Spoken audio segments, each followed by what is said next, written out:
Yeah.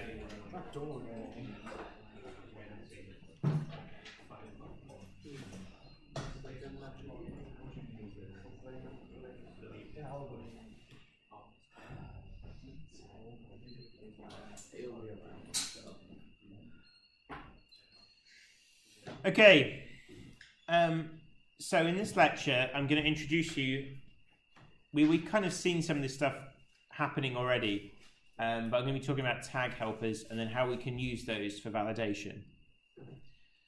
Tag helpers enable server-side code to create and render HTML elements in Razor files. So you use them in your Razor files, and it gives them information to do with your server-side code to render things dynamically. They automatically coordinate things between your views and the rest of your application. They make it easier for the person who is just designing the views to concentrate on that, and then when you update something on your back end, all their stuff still works.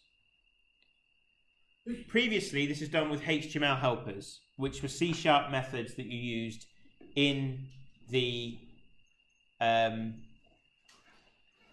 your Razor script. So they're C# methods that created HTML. You still will use HTML helpers a bit with this stuff, but mainly you use attribute helpers, tag helpers, which are a lot better.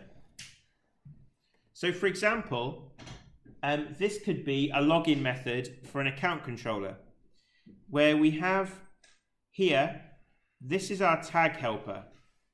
So this is in our Razor code, ASP-controller account, ASP action login. So if you remember from when we do write a HTML form out, we have an action attribute that is the URL or the path that we send the form data to. So what we're doing here is we're saying ASP controller, that's the controller we want to send the form information to, and then the action of that controller is login. In the HTML, it would look like this. Form action, account login. So what happens is that when we deploy this, the routing engine kind of works in reverse. So before, we were talking about how a path is passed to our web application and a routing engine turns that path into a function call. What's happening with these helpers is that we're giving it the function call we want to happen, and the routing engine is converting that into a path that is what gets actually rendered in our HTML. So the form action is account login.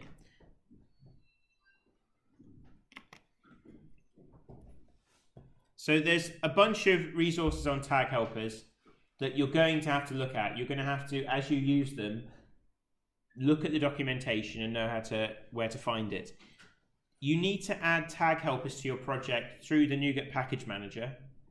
If you've done what I did before, which is starting from the bottom and kind of adding functionality, it's something you'll need to add. You can read the documentation to see how to do that. Much like with HTML tags, the tag helpers are things that you'll learn as you use them.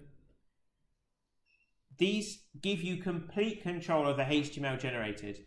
So a tag helper literally is an attribute in your HTML. So you can still include all of your normal attributes as well as these tag helpers. So you're still writing normal HTML, but you're kind of adding this functionality. So you just add any other attributes you want, like class or anything. As always, you need to search the documentation to find the information you need. So I'm going to show you a few examples, but you will need to go yourself and look up others as you need them. So the first one is ASP-validation summary. So all of these helpers, you can recognize them because they start ASP-.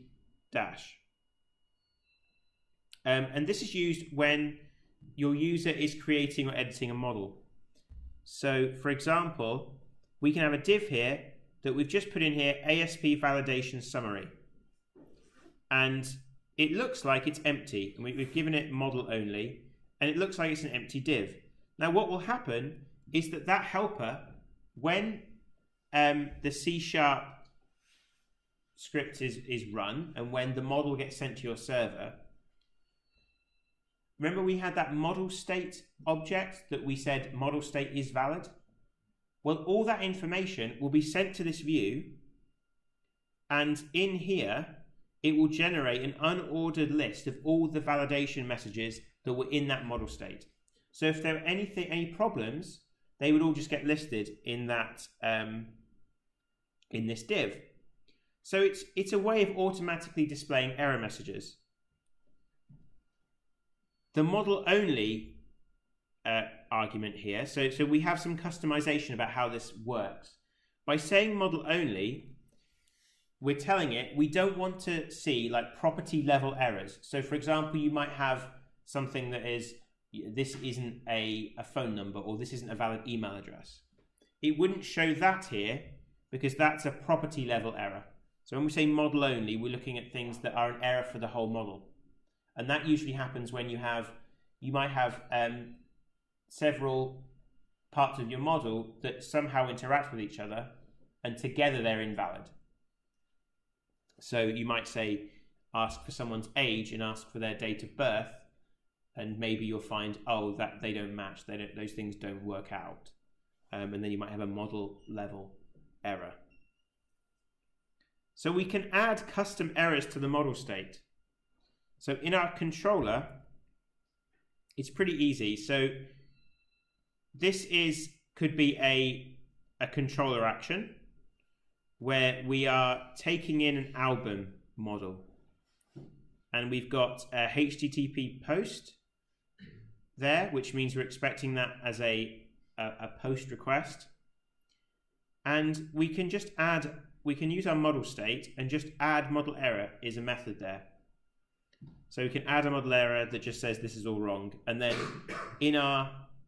when we view that page, this div, instead of, this isn't what the user will see. The user will see a div that is of the class text danger, but that has this string in it. So it says this is all wrong. So you could write your own custom validation logic. So you could write some kind of checked in there for a complicated situation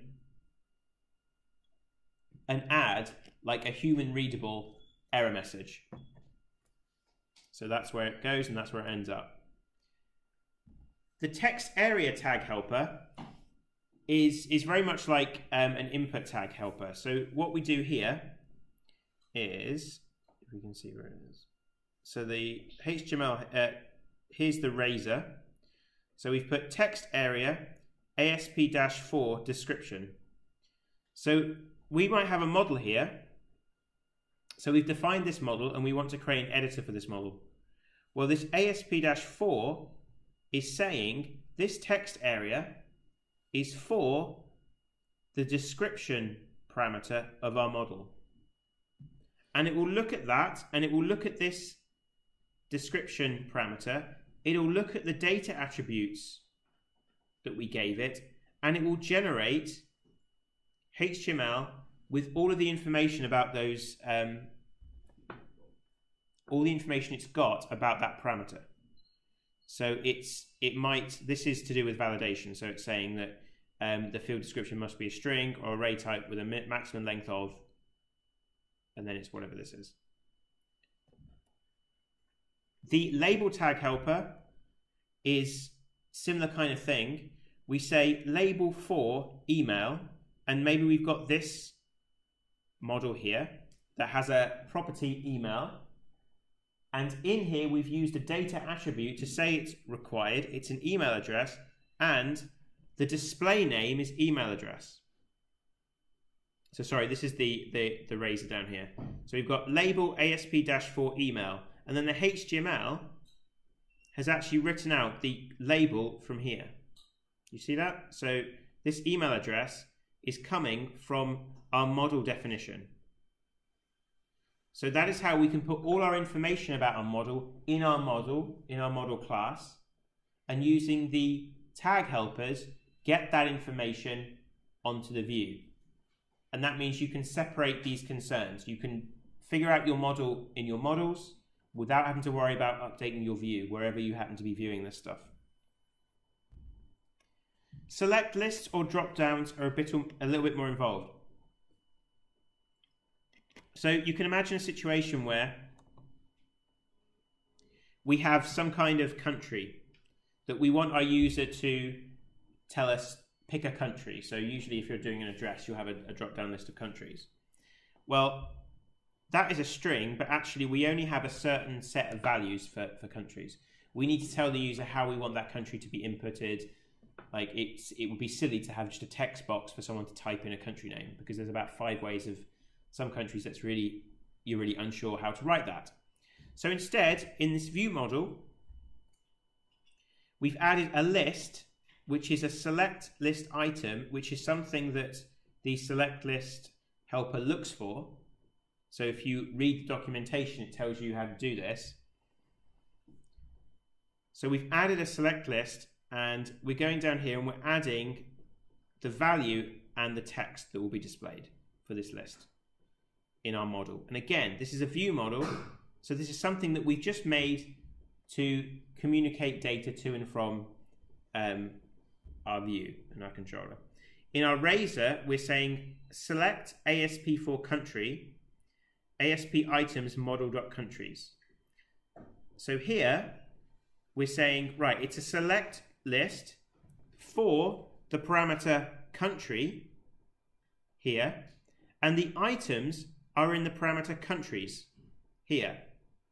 And then the HTML that is generated is a drop-down list with these options in them. So again, you now know that if you want to add another country to your model, you do it in your model class, and automatically your views will be fine. You won't have to edit anything in your views. Probably a better way of doing that is taking advantage of something called enumeration binding. So we talked about enumerations a while ago when I was introducing you to C#.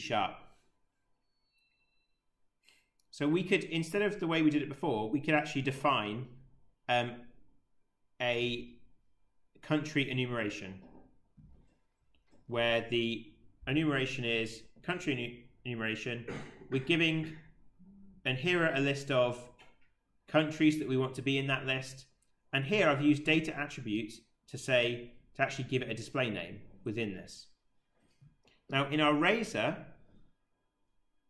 we can use, so ASP4 enum country, so very similar to what we did before. This is the view model. Notice that this is cleaner because our view model, we don't have that list. Here in our view model, we had to put the list of things, whereas here we can just define this enumeration somewhere and use that. So we're saying the country is of this enumeration, and we're saying select ASP4 enum country, which is this property, and then the items are html.getEnumSelectList country enumeration.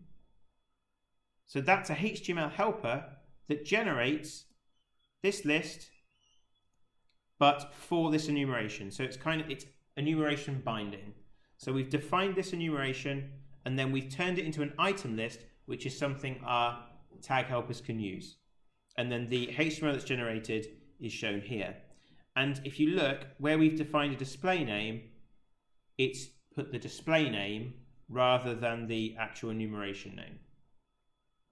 So again, we're using these data attributes to add rich information to our data that then our views can take advantage of.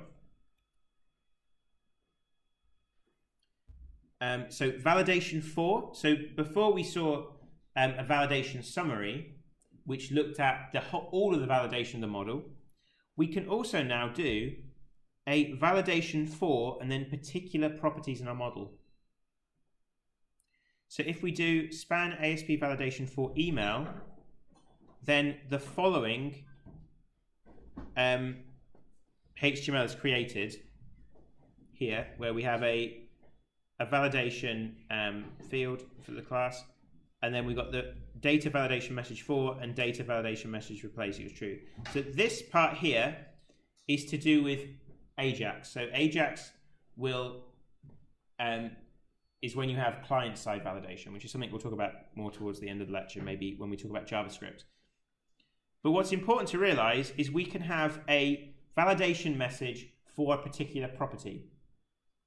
So for example, the email address, if it's a valid email address, then you don't get any error. But if it's a non-valid email address, you get an error for that property.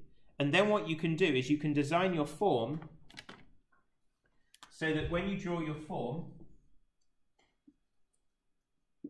you put this validation for above the form, above where your form is for that property. And then if there's an error with that particular property, the error message will appear next to or above the input box. And that's what you're used to if you fill out forms online, right? You're used to seeing something like the password has to include strings and has to include numbers and capital letters. And it appears next to the input box. And even better, what usually happens is that the data isn't sent to the server until it's validated. It will validate it on your computer using JavaScript, give you that error message, and wait until you've got it right before it sends it to the server. Because what is the point wasting bandwidth sending information you know is going to be rejected? Yeah? Is it worth also checking it on the server? You should always check on the server as well. Because I can write my own form that has no client-side validation and just bypass your whole system. So yes, you always check both. The client-side checking is more for user experience. That's going to be quicker. If you do it on the client side, it's much quicker because you haven't got to communicate with the server, and also we can give the information like per form item. What might happen as well, which is really irritating, is when you get one of your things is not right and it empties the whole form. You don't want that to happen, right? You want to just empty the one that's wrong, or even better, you want it to immediately tell you this is not valid while you're typing it. And you can do that with JavaScript. So we can add custom validation messages like specifically to properties. So with our add model error, this album has a property genre ID. We can add this genre is wrong to that genre ID, and then in our form, if we set it up like I said here, we would actually see the error message right next to the property and the form box where it's wrong. So they are tag helpers. Now, HTML helpers is kind of the older way of doing it, but there are still a lot of HTML helpers you'll probably use. And these tend to be strongly typed helpers. You can recognize them because they start with the keyword for or end in for. They usually, you pass them a lambda expression, which is an anonymous function, which represents the model property we want to apply this to.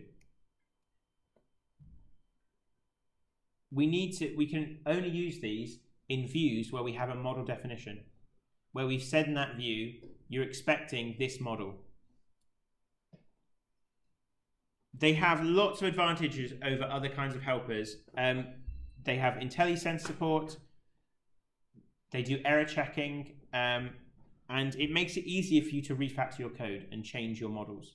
There are even HTML helpers that say editor for, and you can put an entire model name. So you don't have to write any of the form yourself. You just write html.helper editor for contact, and it will automatically put all of the form things you need. They do lose some flexibility of tag helpers. Tag helpers were introduced because they're much nicer to work with, because they are literally just, you are adding tags to your normal HTML. You can add additional attributes to this stuff, but it gets a bit more fiddly.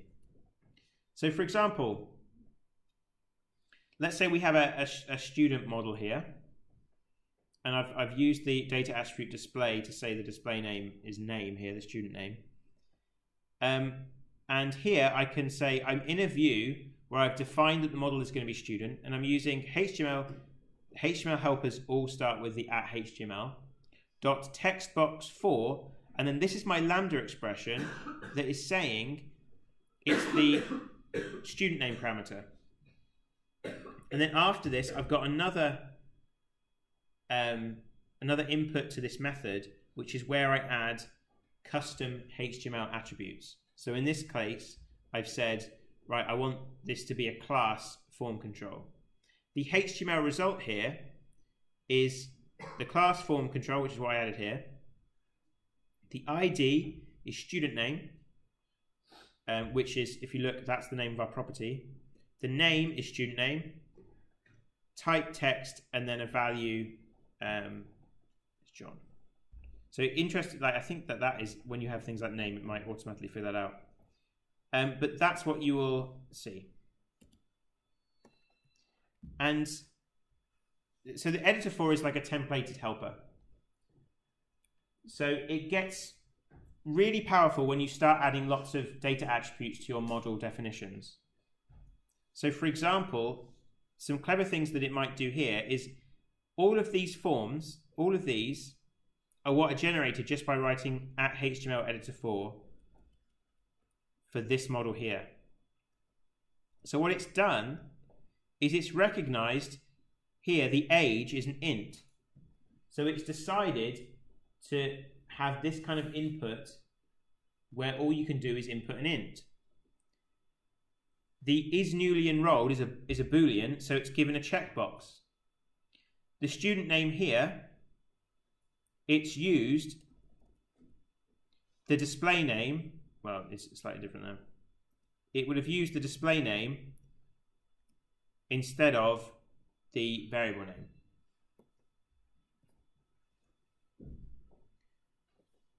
So the anchor tag helper, I know this is a lot of like throwing different helpers at you, but as usual, I hope like, I'm not expecting you to remember any of this. This module isn't about memorizing things. It's about knowing what tools are available because you've heard me talk about it. And then when you actually need to use them, it's looking at the documentation and using them, or looking through my notes, or watching this video again. Okay, or skipping ahead to just the part where I talk about anchor tag helpers, right? So anchor tag helpers are something that helps you make your links in your web page. And particularly, you're linking not to other pages, you're linking to controller actions. So for example, this looks like a normal link. But where you would normally have your href,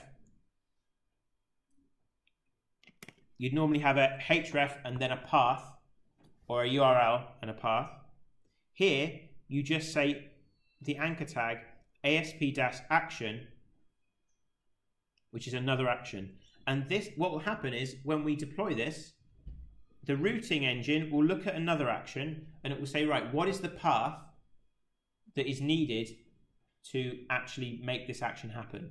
And that's what will be rendered in the HTML. So we can also, if we want to go to another controller, we can do ASP-controller, another controller, and then the action again index.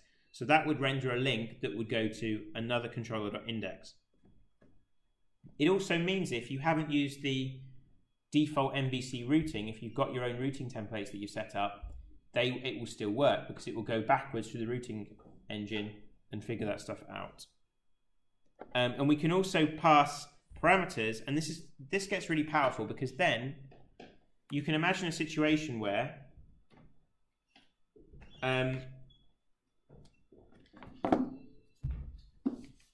this is where this is commonly used. You might have, the contacts example I did in the lab session today. So I had a bunch of contacts that were listed like this, right? What I could have done is I could have created a link here that linked to another action and gave the ID as an attribute input to that action. So let's say, for example, you had a list of contacts and you wanted to be able to click on a contact and see more details about them or edit their details. Well, you'd do it using this kind of pattern. So you'd have, say you've got, so here we've got a store and we are editing something, right? So maybe our store manager has got a list of products. And we know that the edit action allows us to edit that product. So it's a store manager, ASP action edit, and then the root ID is ID equals 1. So I put a mistype there, I think. It's an ID equals 1, and then that would link to this action. So the ID equals 1, we can put in there whatever ID, like we can dynamically get that ID through Razor. So we could say at model ID or at contact, because if we're looping through a bunch of contacts, we can make that link to, like, edit the correct contact. Again, if you use the templated way, so if you create a new MVC application through a template and use scaffolding, you'll see all this set up, and that's a really good exercise to do. To do that and to look into the code that Visual Studio generates to figure out how it works. So partial views. I talked about those this morning.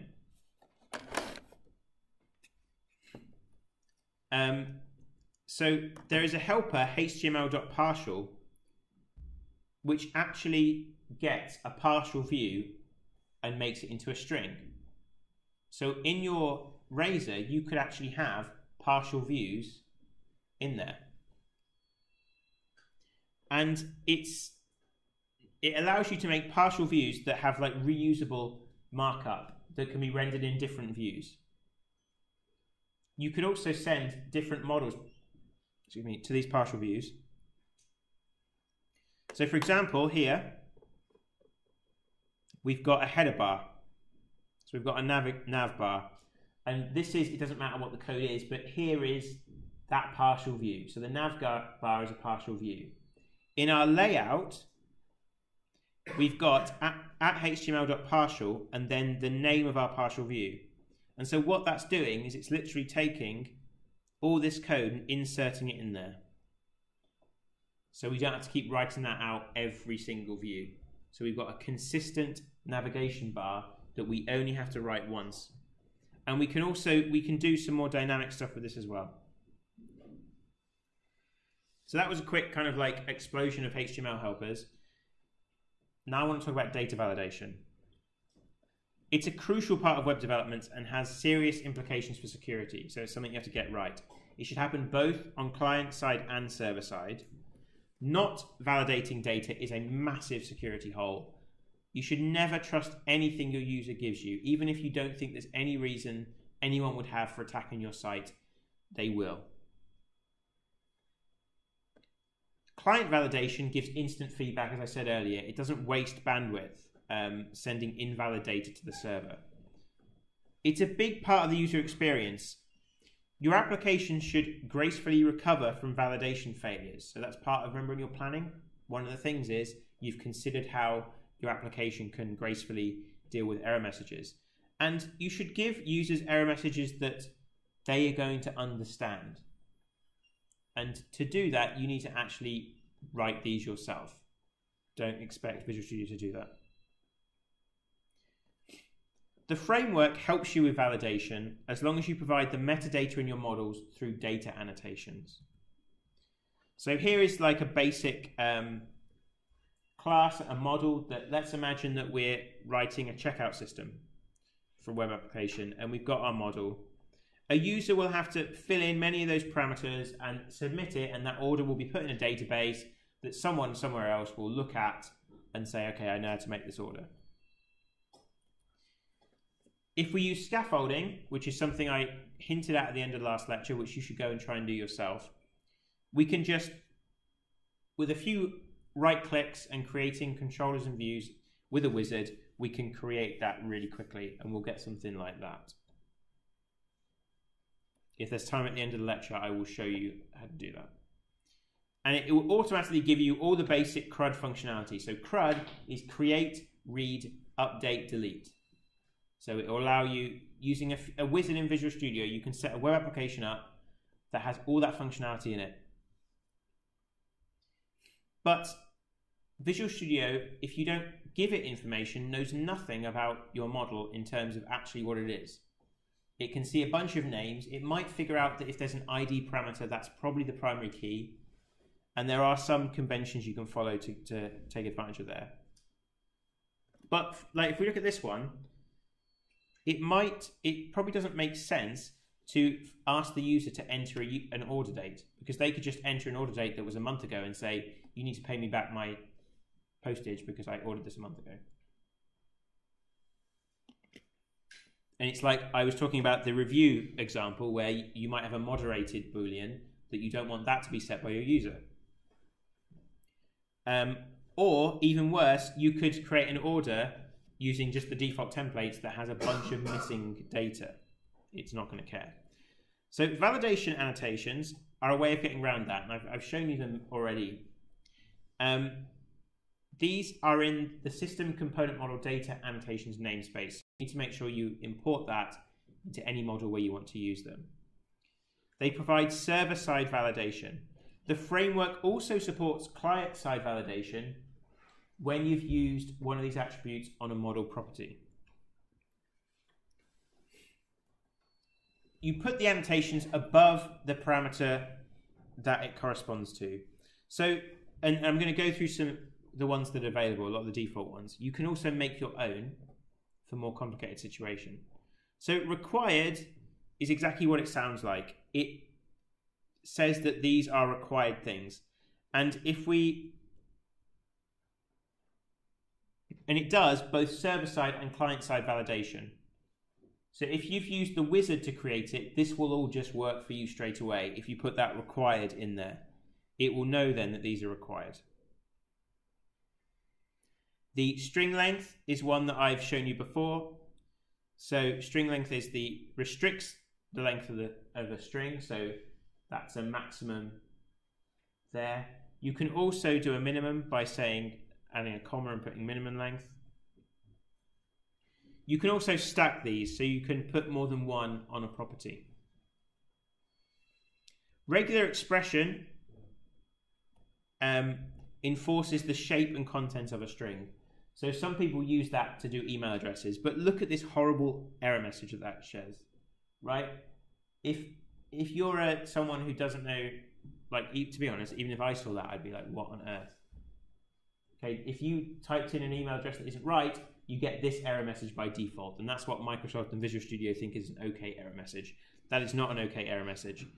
So you can customize that by doing the regular expression, which is the attribute that means that you need to put in an email address, and then add another input error message that doesn't look like a valid, and then we've got curly brackets 0, and that is the name of your of this. So whenever you see that, it's referring to the name of the property.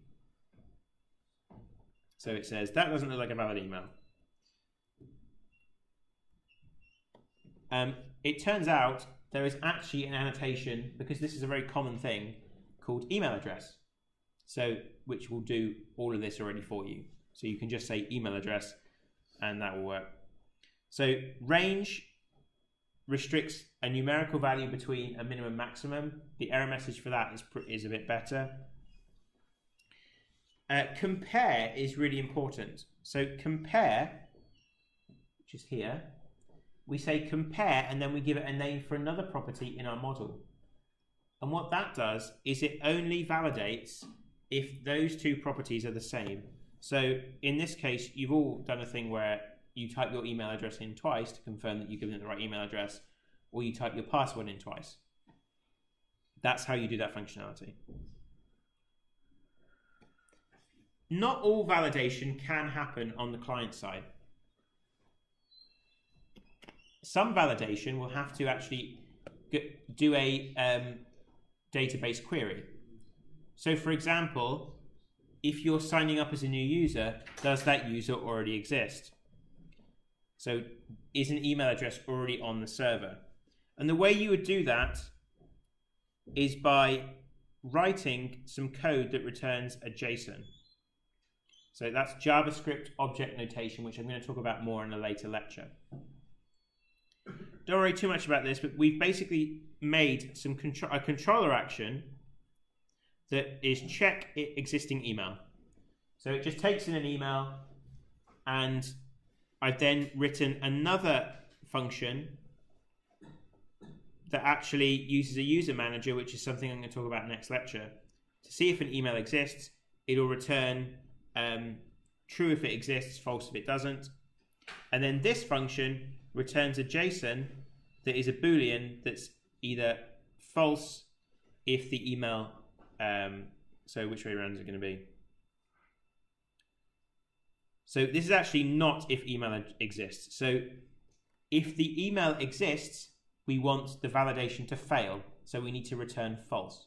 If the email doesn't exist, we need to return true because we want the validation to be fine. And then you use this remote data attribute. You give the name of the function, the controller it's a part of, the method, the HTTP method, then the error message. And what that will do is it will send the whatever's in that form box to that controller using a HTTP post request. The response will come back that is either true or false, and that will decide whether it's valid or not. It's unlikely that you'll have to write custom validation, but you can do it if you need to. The validation is actually performed during the model binding process. The model binder will run just implicitly when there are parameters in a action method, but you can run it yourself using that function. Maybe if you're updating models in your code and you want to validate this particular model. When it finishes updating, it uses metadata to obtain all the validators for the model. So gets all the model properties, then it looks for all the validation properties and checks them. It runs all the validation logic, catches all the failures, and puts them into the model state, so that model state object. And the most simple way of testing if it's valid is just doing the .isValid. It contains lots of granulated information about what is wrong with the model, so you can delve in quite deeply and find specific problems. It's up to you to write the controller logic to deal with valid and non-valid stuff correctly. Usually we pass an invalid model back to a controller action, which then gets passed back to a view that then displays all of the problems. So we have this cycle of having a model. Our user creates the data for a model. That data goes to the server. The server says that isn't valid. That same data is sent back to the user's view with all the error messages, and then the user sees that. So, for example, here we're using just the model state is valid.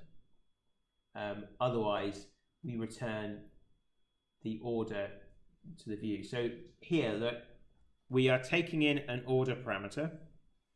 If it's valid, we add it to the database, save changes, and redirect the user to the index.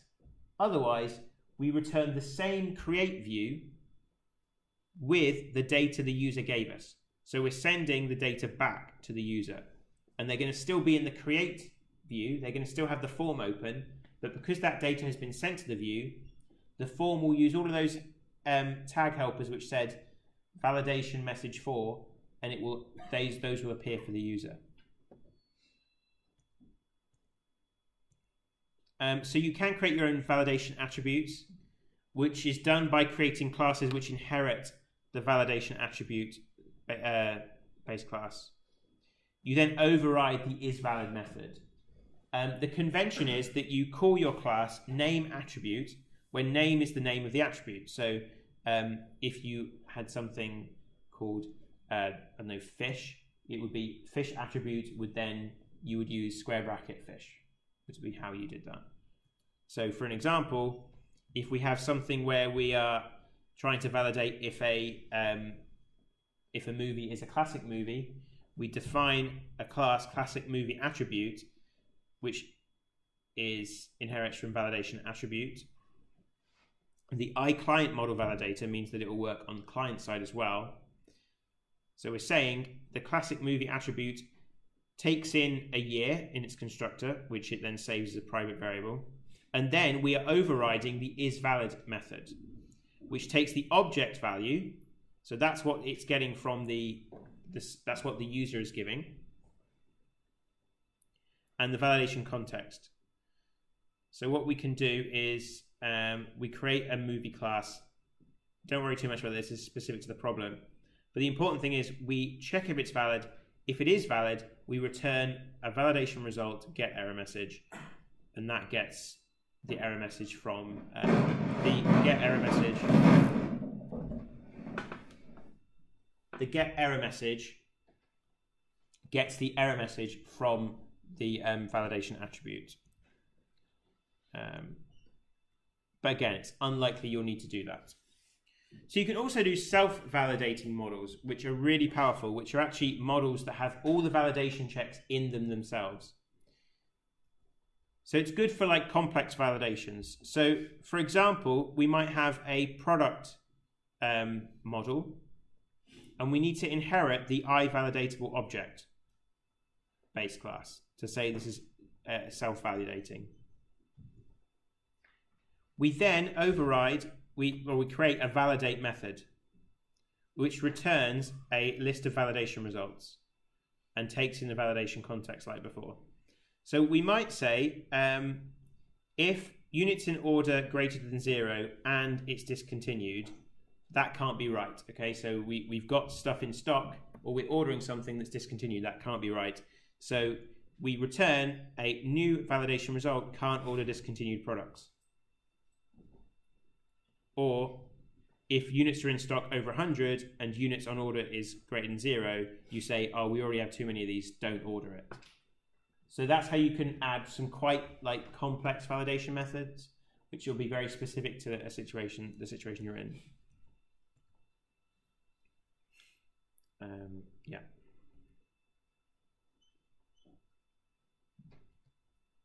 So I mentioned things like templated helpers, which are strongly typed HTML helpers, which usually have the word for in them. So editor for model. The editor for model template, if we just have here, so we've got our model MVC Music Store. So this is our model. So that could have been our contact from earlier. We can just write @HTML editor for model, and that will immediately create the full form for us for that model without us doing anything else. The data annotations give us control over what we actually want rendered on that form. And the advantage of doing that is if then later down the line we change one of our models, we don't have to edit our views at all. Just using the editor for model, it will all be automatically updated.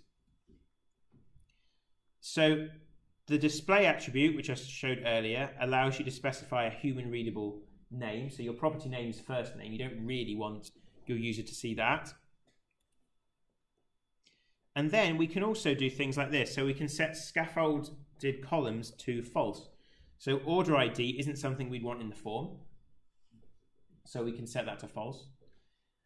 This actually isn't a great way of doing it. And I'm kind of surprised they even give you this functionality, because that's encouraging you not to do a view specific model. Because just because you don't have a form element there doesn't mean the user can't actually enter that into form data. And there are lots of different things you can use. So in summary, these helpers generate boilerplate HTML for you. They don't take away control from you. They allow you to have all your view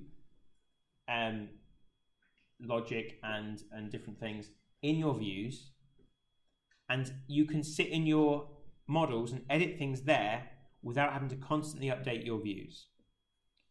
And by adding metadata to your models, using those attributes, you generate more appropriate HTML.